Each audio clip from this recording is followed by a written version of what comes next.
Good evening, Algebra 2 students. I appreciate you finding time to take your notes. Tonight and tomorrow in class, we are going to begin an examination on the effects of inverses in graphs. Obviously, we've spent a little bit of time here the last few days working on the equations of inverses, which was reversing the independent and dependent variable and then resolving the equation for y to see what the equation would read. Now we're going to begin to see how that affects the graphs. Our objective is the student will discover how the graph of the inverse of a function will compare to the graph of the original function. Again, these are the notes for Friday, October the 4th, so please copy your objective and the date accordingly. As always, press pause anytime you need more time, and then hit play when you're ready to move on. Okay, when a function has its inverse performed, something predictable is going to happen to the graph. So here in a moment, I'm going to unveil the graphs of the six parent functions that we have been examining, as well as their inverses. I would like you to press pause as the slide moves down and kind of reveals the graphs. I'd like you to press pause each time the slide moves and spend just a few moments examining the graph of the parent function and examining the graph of its inverse. Okay, the first one we're looking at is the quadratic. The parent function is on the left and its inverse is on the right. Hit pause and look at these for a couple of moments. Get a closer look at them. Now do the same thing for the cubic and its inverse. The parent function is on the left, the inverse is on the right. Hit pause and examine those for a moment.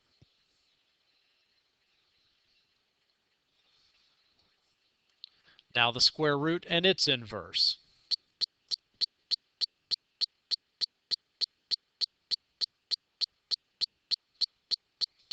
The absolute value and its inverse.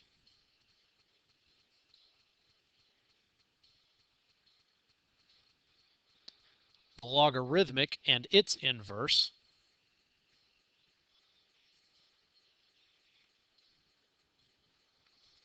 And the exponential and its inverse.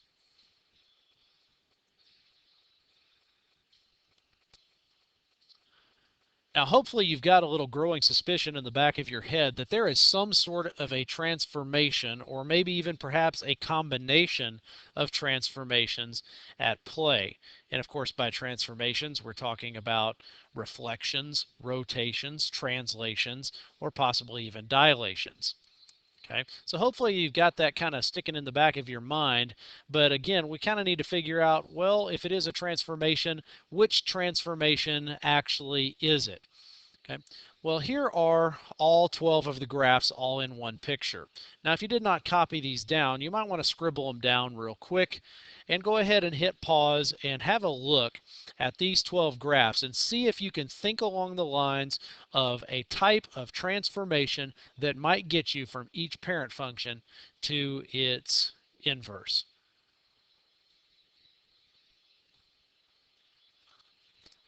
Upon further reflection, I hope you might have arrived at the conclusion that there is a reflection in play here. I've added in all of these lines in here. Now, hit pause again and have a look at the function, the parent function, and its inverse with respect to these lines that were just added.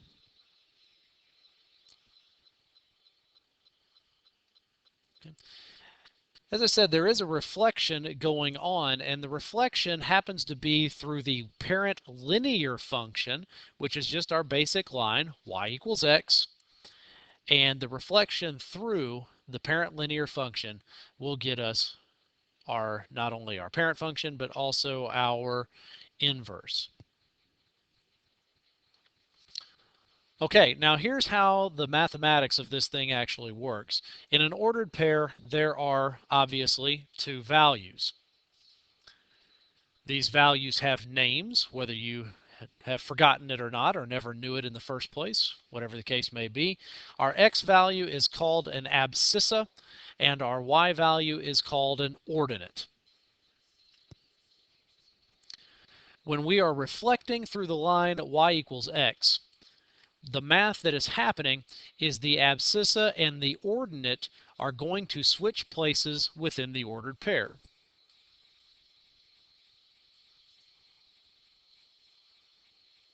Okay, so here is a standard Cartesian coordinate plane, our regular old xy graph, and I have graphed the parent linear function y equals x. Now let's drop a point into our Cartesian coordinate plane, and I've selected, for no particular reason, the point -2, 5. Now, if -2, 5 were part of some type of a function, and we were to perform the inverse of the function containing this point, then -2, 5 would be reflected through the line y equals x. What that will mean to this coordinate is that its abscissa and its ordinate are going to change places, so the new location of the new point will be at 5, -2. It's really that simple. Here's another point, completely random point, 0, -4. If 0, -4 is part of some function that then has its inverse performed on it, then 0, -4 will be reflected through the y-axis, and its new position will be -4, 0. There's really not much more of a trick to this. All we have to do is discover the locations of points that are on a graph and then reverse their abscissa and their ordinate, and we will be able to graph any function and its inverse. Okay, so all we need in order to graph any function and its inverse is an equation, okay, one equation or the other, and some points. Okay, now this goes in forwards or reverse order. We can take a function, okay, or an inverse, and using the function we can find the inverse, or using the inverse we can find the function. So I picked on this guy, y equals 100th of an x cubed. Now obviously we should expect a cubic function that is right side up, does not have a phase shift, does not have a vertical shift, and its amplitude should be greatly slowed down because our coefficient for x cubed should be a 1, but it's only a 100th of a 1. Well, what we're going to need is we're going to need a bunch of coordinates to graph our function. Okay, this is high school mathematics. This is not kindergarten. We are not doodling or coming up with a generic sketch. We are graphing. We need points. Okay. So in this graph, we have a domain that extends basically from -7 to +7. So I have selected all of those points to get a good idea of what our cubic function is going to do. And then we will simply plug in x one at a time into the function and see what the range should be. Now, before you absolutely freak out and think, God, Mr. Hill, you want me to plug in 15 points in there and see what the y values are?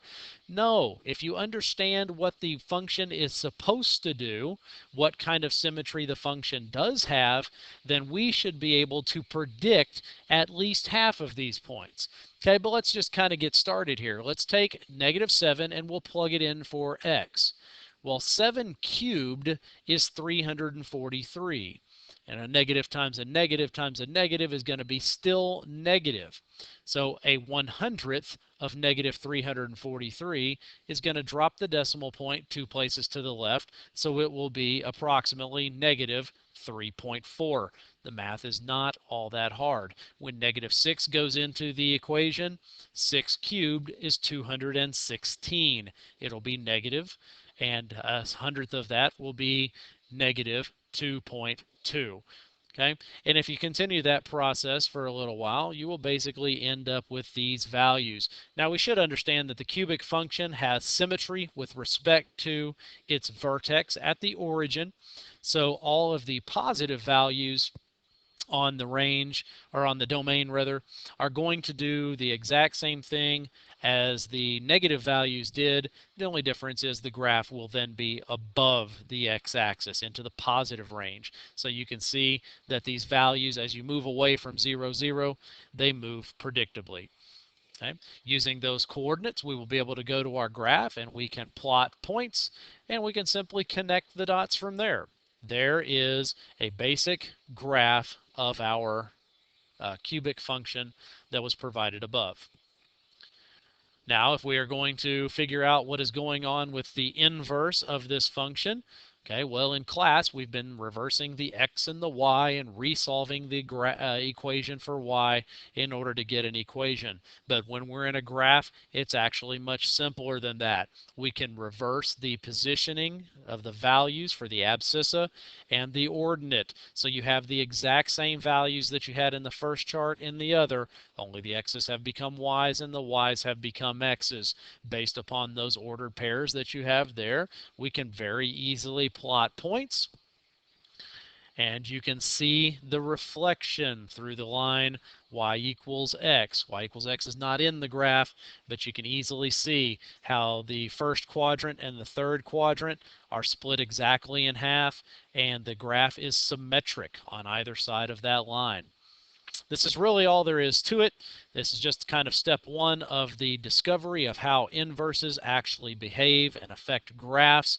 Okay, so tomorrow when you come to class, we will have some extra work to do, but those are the notes. Again, I appreciate you tuning in, and I do apologize for them being posted so late in the day. I'll see you in class tomorrow.